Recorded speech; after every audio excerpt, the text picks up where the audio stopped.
Good afternoon, Chicago. I'm Sasha-Ann Simons, and this is Reset. Has it been a week already? Well, you know what we do around here when we get to Friday. We bring you our weekly news recap. That's when we cover the top stories that you need to know about. Stories like these. Former President Donald Trump was in Chicago today speaking to the Economic Club of Chicago. He degraded the press, doubled down on a stolen election, and talked about his love of tariffs. The key demographic for both campaigns, black male voters. Despite facing federal scrutiny, Dalton's mayor says she is running for a second term. 12 jurors and 4 alternates now selected for the corruption trial of former Illinois House Speaker Michael Madigan. Here to break down the latest for us is Melody Mercado, a reporter covering the Loop, West Loop, River North, and the Gold Coast for Block Club Chicago. Good to see you, Melody. Thanks for having me. Also here is Nick Blumberg, correspondent for WTTW News. Good to see you again, Nick. Hey, Sasha. And Alden Loury, data projects editor for WBEZ. Hey, Alden. Hey, Sasha. So we're less than 3 weeks away from Election Day. Hard to believe, man. The presidential candidates are, of course, making their way across the country. Tuesday, as you just heard, Donald Trump was here in Chicago. You were there, Melody. Who else was at the Economic Club luncheon, and what kind of reception did Trump get? So Economic Club of Chicago is filled with business leaders, business owners, movers and shakers in the city and in the surrounding suburbs. I would say about 500 people were present at this event. Trump received overwhelmingly positive feedback from the crowd. Okay. It was definitely a welcoming environment for him, although he did clash a lot with the interviewer who's the editor-in-chief of Blumberg. Okay, so tell me more. What stood out from his speech? So the interview was about an hour long, and John Micklethwaite, I always struggle with his last name here. So do I. So I can't even help you. Our friend John. Shout out to John. John.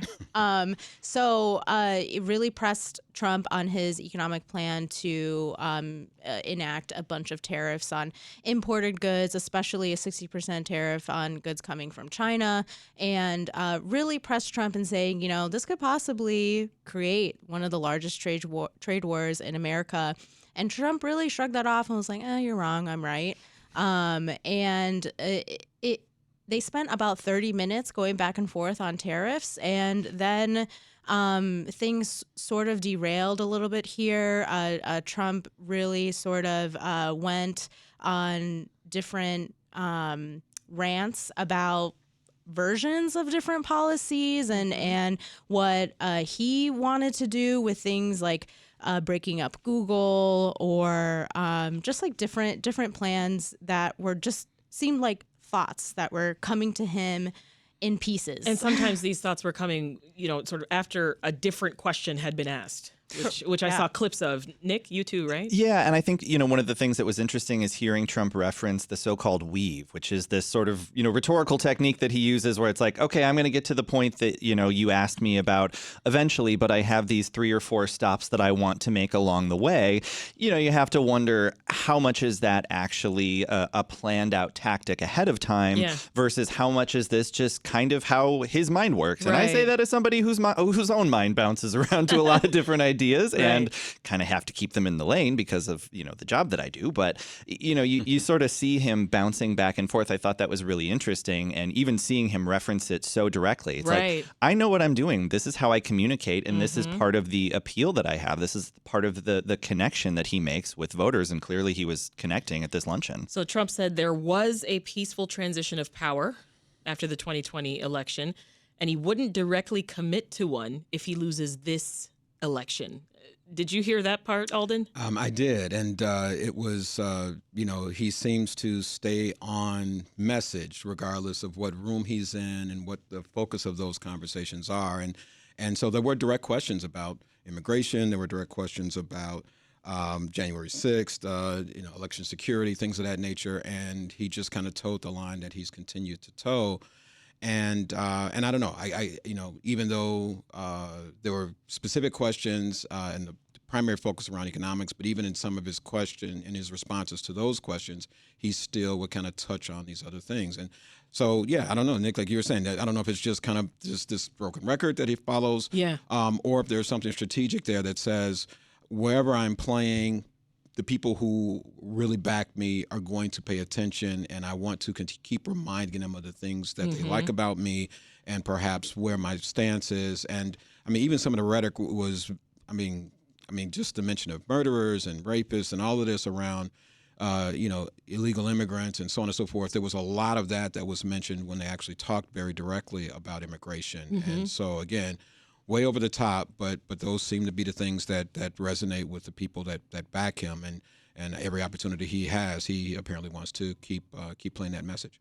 So Trump's made some disparaging comments about Chicago in the past. Did he talk about our wonderful city at all on Tuesday? You know, if you looked away or paused the interview for just a couple seconds, you would have missed it. But he allegedly said that he saw a lot of vacant factories coming in from his hotel, apparently downtown, because that's where he stayed the night before, to the Economic Club. That caused me to pause a little bit because I was like, so what? he saw vacant factories? Vacant factories that, allegedly need to be filled with businesses and whatnot. We don't know. On his way from Trump Tower to... Right. All those downtown factories. Yeah, Yes. all those downtown factories. He could have been coming from somewhere else that we were not aware of, but he did that's the only comment he made about Chicago. He took a lot of shots at Detroit, which he was at the week prior. But I was surprised that he didn't talk about Chicago as much as I had expected him to, probably because he knew the people that he was in the room with, the people that, helped build the city. Absolutely. Protesters were there to greet the former president on Tuesday. Here's Atem Aboudia of the U.S. Palestinian Community Network. Donald Trump is a racist, a misogynist, he's xenophobic, he's anti-black, he's anti-Palestinian, he's absolutely anti-immigrant. So Trump's been met by protesters in past visits here, Melody, but how substantial would you say Tuesday's crowd of protesters was? It wasn't very big. I would say part of that largely was due to the weather.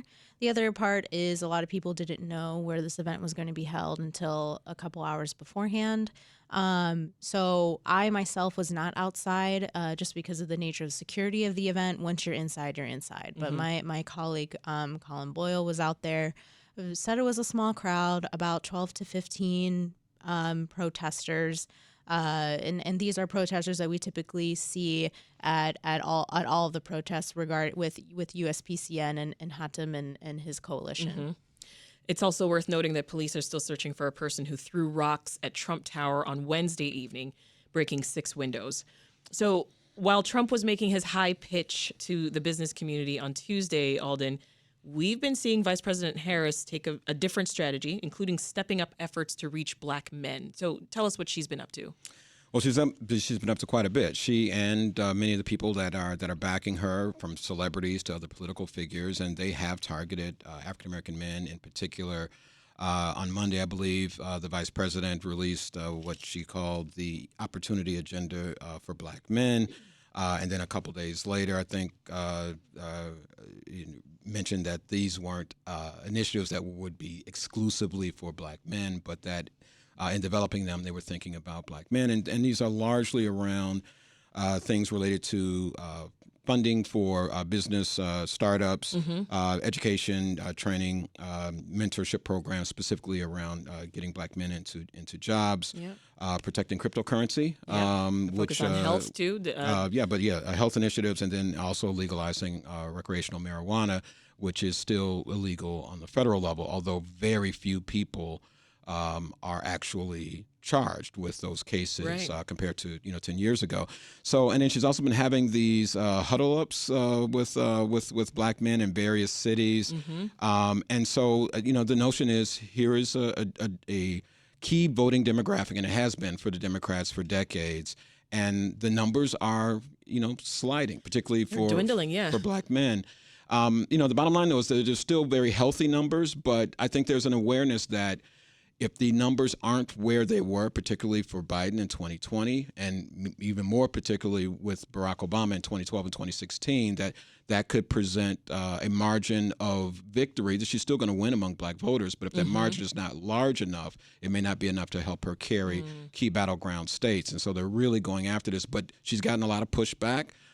President Obama has gotten pushback for suggesting that perhaps part of the reason why black men are not supporting her in large numbers, or in large numbers as they have supported other Democratic presidential candidates, is perhaps because they don't like the idea of a woman being president, and people from far and near have pushed back against that. I listened to Stephen A. Smith on a diatribe about that, and others, and so a lot of people saying, it's a good start. Yeah. It's a move in the right direction. Yeah. But she misses the mark. Yeah, but I think one thing that is clear out of all of this is that this is very clearly a sign of some level of dissatisfaction among black voters, and perhaps particularly among black men, with the Democratic Party, and so that's like a reality that this is kind of unearthing. And so what she's proposing and what she ultimately does is going to be under much more scrutiny if she wins. It's going to be under much more scrutiny than I think Democrats have faced in the past.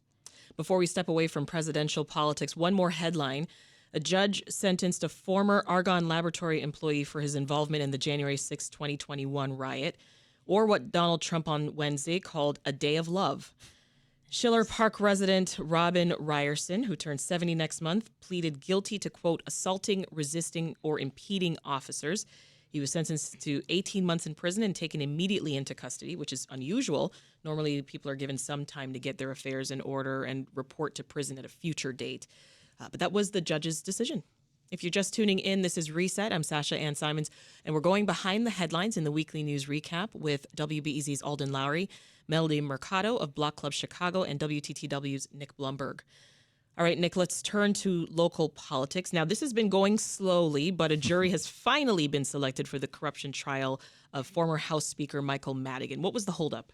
This is it's been a very lengthy process with attorneys on both sides. The questioning for one single juror can go up to an hour. Obviously, this is an incredibly high-profile case, and there's a lot of attention here. The judge actually warned attorneys that he might put a so-called shot clock in place if they didn't start speeding up the jury selection process. Wow. We do have the 12-person jury seated, and we have 4 alternates, but we are not done. They need 2 more alternates to serve in case of someone having to step away. Right. And they're not in court today, so this will pick back up on Monday, which means the earliest opening statements would happen is on Tuesday. But they're asking, it's such a high-profile case. Michael Madigan was the most powerful man in Illinois politics for decades. So he is not someone who is coming in with, a jury pool that's just completely, fresh-minded about this. There are a lot of people that have a lot of opinions about him. Right. And so much talk last week about, finally, we should be able to get these opening statements on Monday, the 21st of October. But according to you, that's not going to happen either. All right. Well, let's head over to South Suburban Dalton, where controversial Mayor Tiffany Henyard says that she will seek re-election. Do you think residents were surprised, Alden, by her decision to run again? Well, if they were, they shouldn't be. I mean, Tiffany Henyard is, if nothing else, we can count on Tiffany Henyard to, kind of raise the roof and just, let it all hang out. If you drive in Dalton, you'll see the Welcome to Dalton Village street signs with a bright, shiny, smiling face of Tiffany Henyard on it, and underneath proclaiming her as super mayor. So she is not at all. I got to go take a look. I snapped a couple of pictures. I was like, okay, all right, go ahead. Yeah, get a selfie with the sign. So she is not lacking in confidence in the job that she's done, and has taken all those things in the arrows, and apparently they haven't affected her at all. But yeah, she's been under an intense amount of scrutiny. Federal investigators are looking into... Yeah, walk us through the scandals. Federal investigators are looking into her handling of village finances, and they've subpoenaed her political committee. They've subpoenaed her cancer charity. They've subpoenaed her live-in boyfriend. They've subpoenaed her relatives. Anybody who's close to Tiffany Henyard has been subpoenaed by the feds. So they're looking deeply. And of course, we know about former Chicago Mayor Lori Lightfoot being brought in. by the village trustees to take a look at her handling. They've been critical of Or extravagant spending. Yes, the village trustees have been critical of Mayor Hinyard ever since she got in around lack of transparency and her spending. And so Mayor Lightfoot, I think the key finding that was really just kind of blew you away, they were, $5.5 million in the black, 2 years ago, and now they're about $3.5 million in the red in their general fund. Oh, yeah. 5.61 million back in 2022. And the balance had dropped as of May 2024 to a deficit of 3.65. Yeah, it's like an Eric Adams investigation in the Chicago suburbs. I didn't think things could get worse than Eric Kellogg and Harvey, but yeah, this is pretty bad. And on top of that, she's also being sued by the place that she's renting from, an eviction lawsuit. I think her next court case is on Tuesday. Her next appearance for that is on Tuesday. She and her attorney say that it's false. The landlord claims that there's $3,000 plus in arrears, but she and her attorney are claiming that no, they have no evidence that they are behind on rent. Yeah. She's got a lot to deal with right now. Let's take a quick break. That's WBEZ's Alden Loury, Melody Mercado of Block Club Chicago, and WTTW's Nick Blumberg. They're going to stick around, and we hope that you will too, because there is more news to get to. I'm Sasha-Ann Simons, and we're back now with more of our weekly news recap. Before the break, we got all the details on Donald Trump's appearance in Chicago this week, but we've still got a lot more news to cover. State lawmakers have been holding a series of hearings on the future of public transportation, how to fund it, and how it should be managed. More than a dozen CPD officers have been tagged as members of radical, sometimes violent groups. Some of those officers may be among the names targeted for state decertification. Greyhound's bus depot in downtown Chicago will stay open for the foreseeable future. CPS CEO Pedro Martinez goes before the Education Committee to talk about the district's budget. None of the former CPS board members showed up, and none of the new CPS board members showed up. Our panel today is Nick Blumberg, correspondent for WTTW News, WBEZ Data Projects Editor Alden Loury, and Melody Mercado, who covers the Loop, River North, and the Gold Coast for Block Club Chicago. So if you are a regular listener of the recap, you know that there's been a lot going on with Chicago Public Schools over the last few months. On Wednesday, school CEO Pedro Martinez was grilled by alders at City Council. How did that go, Alden?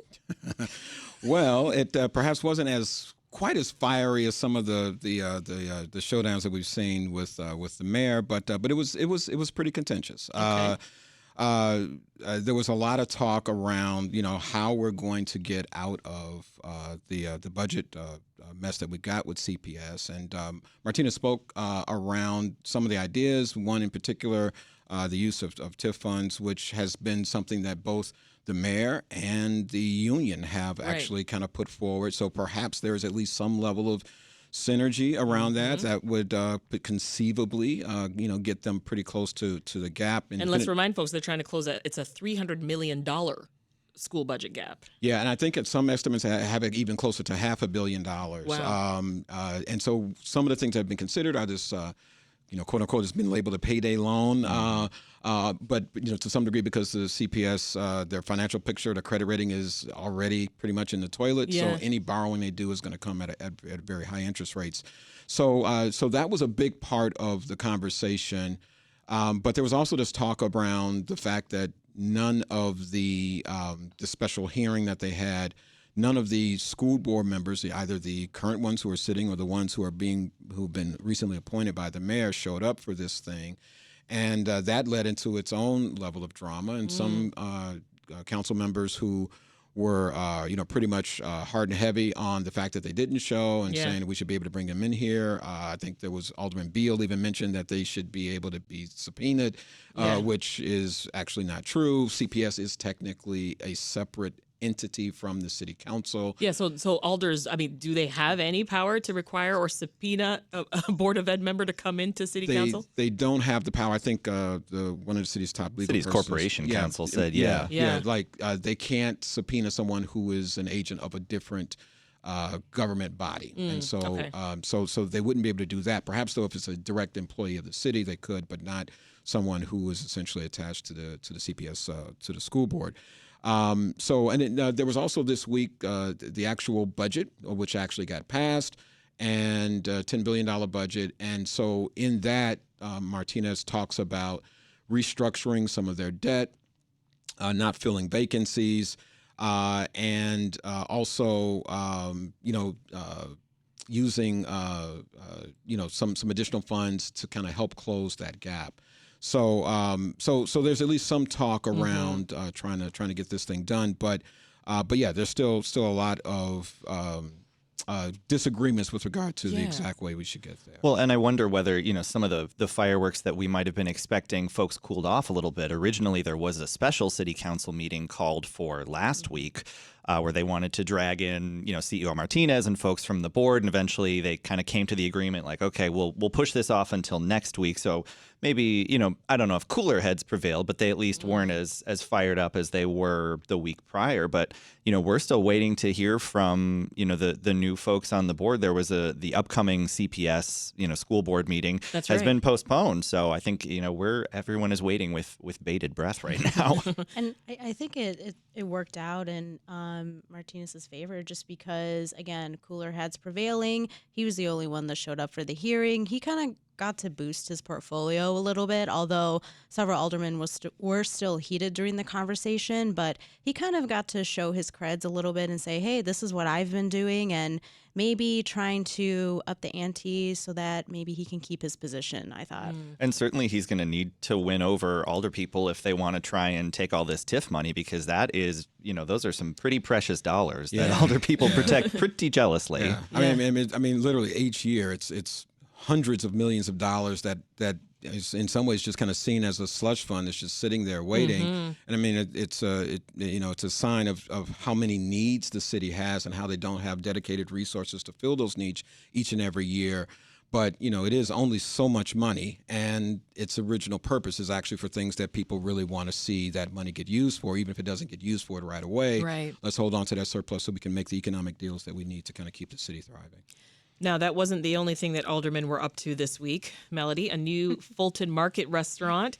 It's on hold because the local alderman wants the name of the business changed. Yes. So I started seeing this in the West Loop neighborhood about, a couple weeks ago. The sign Bare Naked Social went up on a vacant building near the West Loop Library branch, literally right next door. So rightfully, neighbors were very confused as to what this could be. They knew that whoever was going to be in the space were requesting liquor licenses and public place of amusement a license, but they were still very concerned because, again, Bare Naked Social.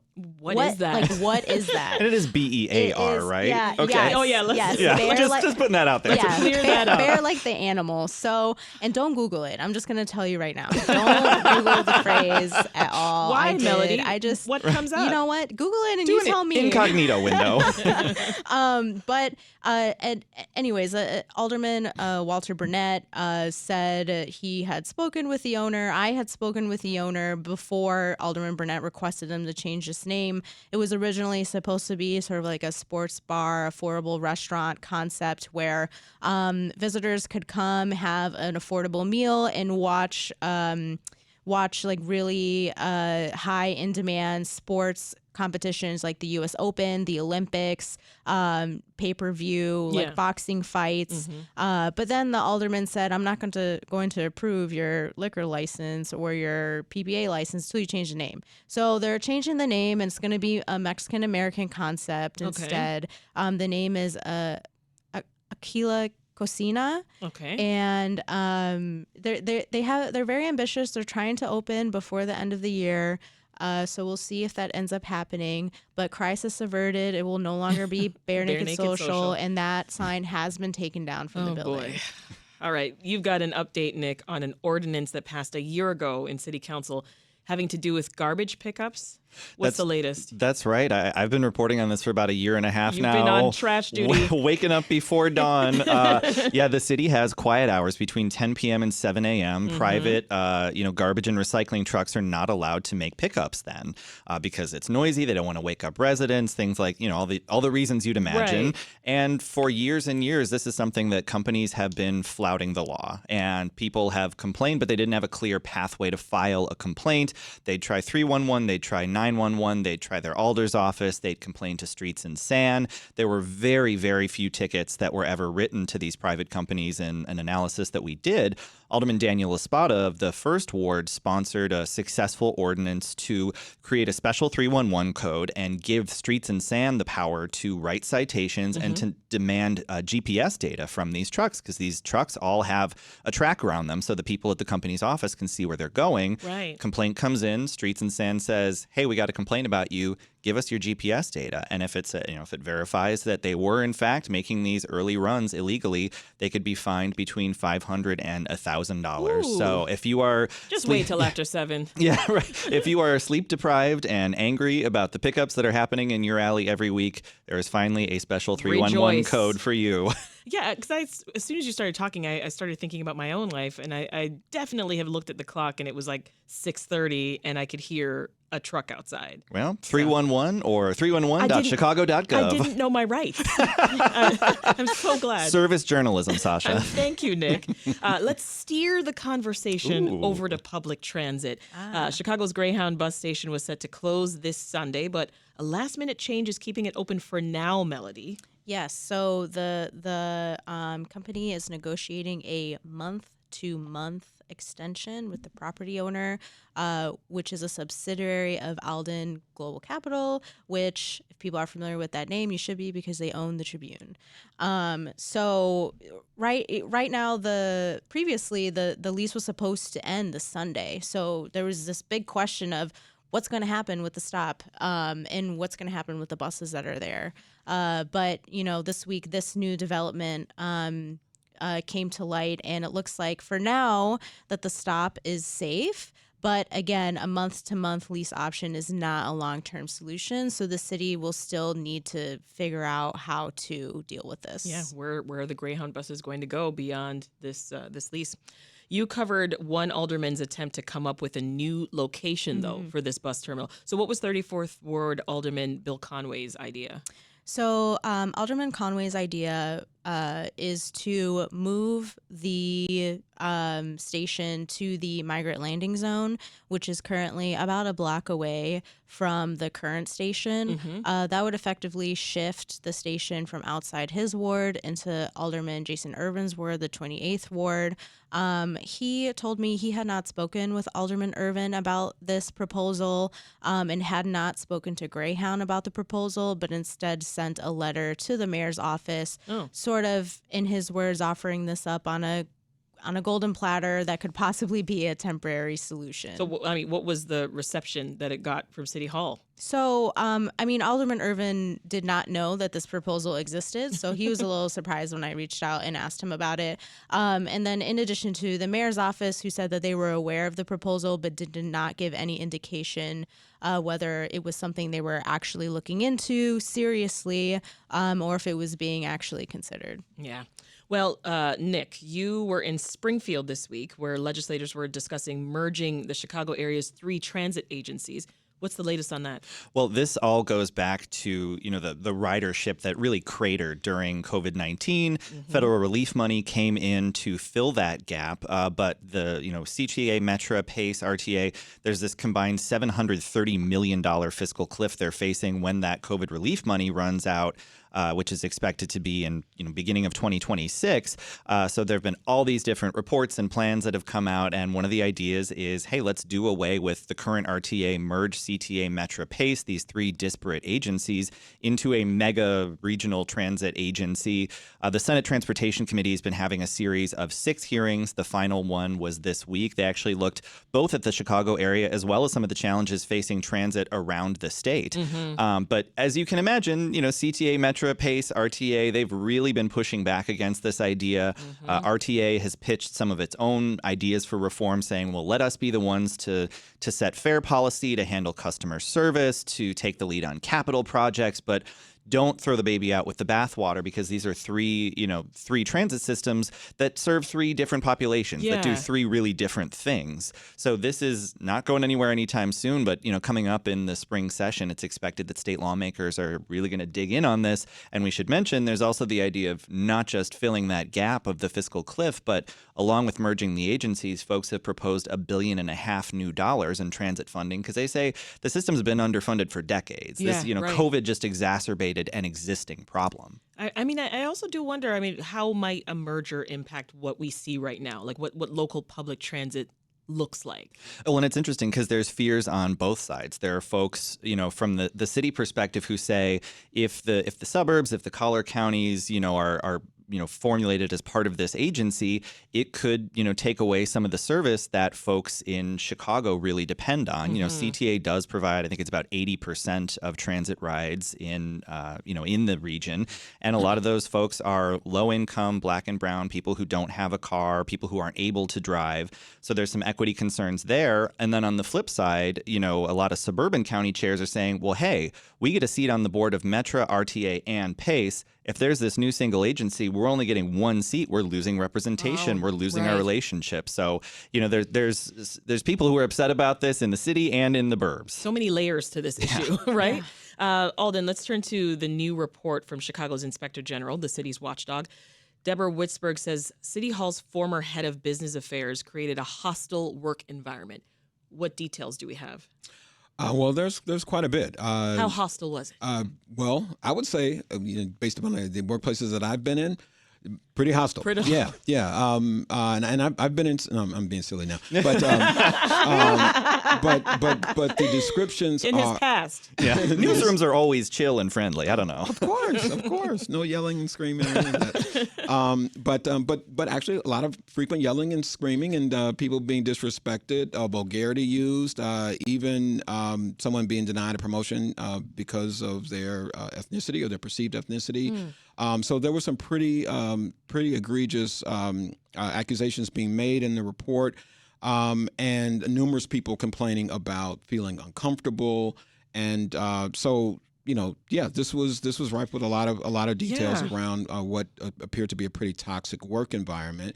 And after some wrangling, the mayor's office, and I shouldn't say wrangling, but at least there hadn't been a response to the report and the accusations made in it, but that this official has been placed on the do not hire list. The mayor's office has done. So the IG's report also recommended that the state decertify a number of the city's police officers as well. Yes, right? and that's related to the 9 officers, I believe, that were documented by the Sun-Times and BEZ around their involvement in January 6th and being members of the Oath Keepers. And so while the department has spoken against having, and Snelling in particular, superintendent, spoken against officers being part of hate groups, ultimately their investigation concluded that these officers, that the accusations were not justified. And so those officers have not been removed from the force. And so Witzberg is going an extra step, not only saying should these officers not be part of the force, but they should be decertified so that they are not able to join any other force in the state of Illinois. And the long track record of misconduct committed by Chicago police officers has included officers who actually have been let go, who actually then end up on other police departments. Absolutely. And of course, we had the case of the officer in Springfield who was involved in that. Was bounced around several times. Who had gone around. We didn't get a whole lot of details about why, but one of the fears is that there were problems, and yet that officer ended up someplace else, and someplace after that, and then there was this very tragic event that happened. And so that's perhaps the need for there to be much more scrutiny around officers who show that that perhaps they shouldn't be in one particular workplace. Perhaps they shouldn't be. Perhaps in any you just shouldn't be a cop. Law enforcement. Yeah, much more coordination because it is such a scattershot system, just based from municipality to municipality. Yeah. That is WBEZ's Alden Loury, WTTW's Nick Blumberg, and Melody Mercado of Block Club Chicago. They're going to stick around because believe it or not, there is more news to get to. And we're back now with more Reset. I'm your host, Sasha-Ann Simons.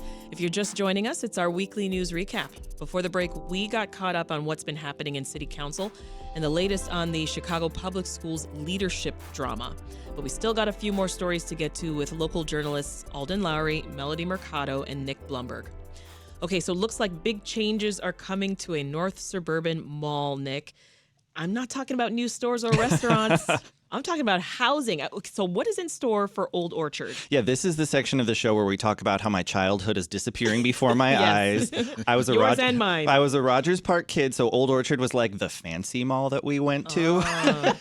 So Old Orchard Shopping Center in Skokie, they are getting more than 400, or set to get more than 400 luxury apartments across 3 buildings. This is a mall that's been around since the 1950s and, very traditional, sort of anchored by these big, Bloomingdale's, Lord & Taylor type places. But as have all, these retail malls seen a lot of changes. We were talking earlier about how COVID kind of exacerbated trends that were happening already. Correct, yeah. Certainly big malls, retail spaces like that. This is no different. Yeah, I mean, I didn't grow up in Rogers Park and go to Old Orchard as the fancy mall, but malls in general, like that was my thing growing up. I loved it, and I still kind of do it with my kids. It's our way of hanging out, right, and finding things to do. And Old Orchard, when we moved here, was like one of the first malls that we found, because I was like, where are the malls in Chicago? I can't find them. Where do the teens spend time? Right, literally. Ask the Reset producers. I was like, guys, you have no malls. Where are the malls? I can't live like this. Yeah. I mean, I'm sort of shedding a little bit of a tear too. And this development project, it still needs final approval from the Skokie Village Board, right? That's right. It got preliminary approval. It will get a final vote on Monday. They needed to do a second reading of the proposal. It was interesting to see they got some pushback from affordable housing advocates. There's a relatively new requirement in place that Skokie have a 7% set aside. This only has a 3.5% set aside of luxury units, but the deal was, or the plans were submitted before this new law was approved, so it's sort of grandfathered in. But one of the things that was interesting was, some of these housing advocates were pointing out there are 15,000 jobs in the village of Skokie, but fewer than 10% of the workforce actually lives there. So, it kind of gives you pause. It's like there's a lot of people coming in to work at Old Orchard and other businesses there, but they're not necessarily local. So you see where these folks are coming from in terms of wanting more affordable set aside. And this isn't the only mall that's looking to reinvent itself. What's happening in Northwest Suburban Niles at the Golf Mill Shopping Center? This is where I go 2 for 2. Golf Mill is where my orthodontist was. So shout out to Dr. Robbins. Your whole life is just I know. crumbling. You're really just digging the dagger in my heart today. Yeah. Golf Mill, Niles, they had a referendum, I think 2022, where there was huge support for redeveloping Golf Mill. It's going to be demolished within the next 3 months. There will be a hotel, also some luxury housing, the idea of kind of changing the retail models, maybe having these more experiential things or having smaller scale stuff, not the traditional go to a department store, buy everything you need. Right. One of the things that I thought was really interesting with this was that they want to, Niles doesn't necessarily have like a traditional downtown. So some of the folks saw this, redevelopment of Golf Mill as an opportunity to let's create some open space. Let's have some, place where people, to your point, where people can gather, and create kind of a public square. Yeah, I mean, I just want to gather with my people. Yeah.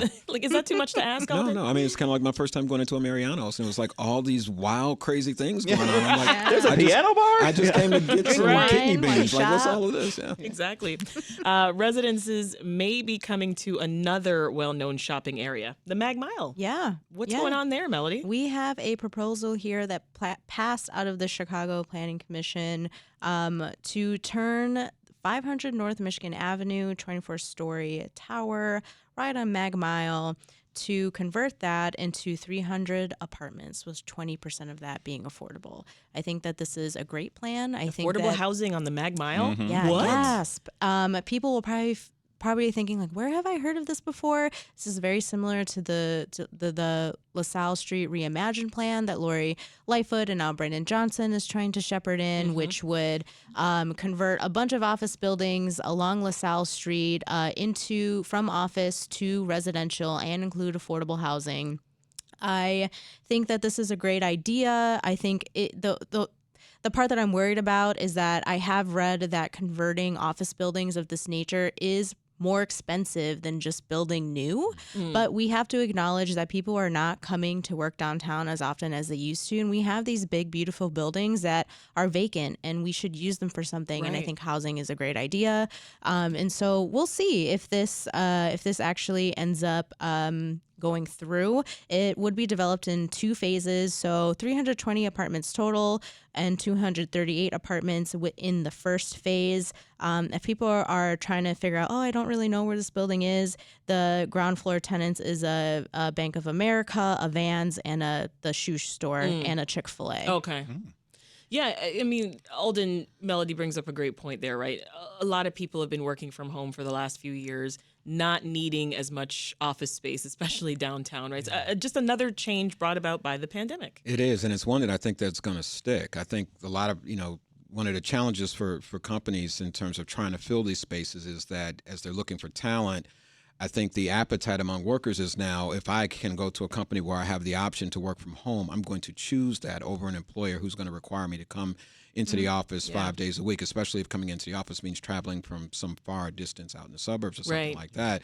And so the predicament of what to do with these spaces and trying to find some of these other kinds of uses for them is challenging, especially if these places were really built to be office space and doing something different with them.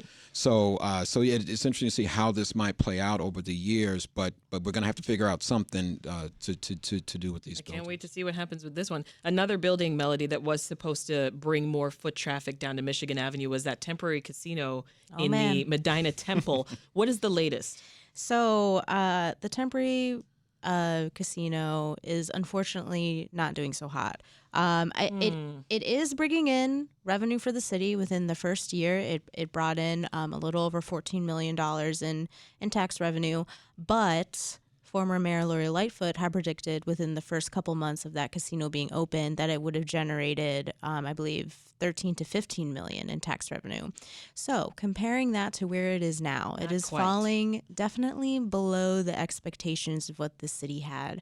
I do want to give Ballet's a little bit of props here. They're trying to do the best with what they're working with. It's not a full-out casino in saying that they don't have a lot of the entertainment options, the shopping options that typically the other competing permanent casinos have. I think that is something that they are reeling with, and that's, I personally think, is one of the reasons why they aren't seeing as much foot traffic. They have welcomed over 1 million visitors, though, to the temporary facility.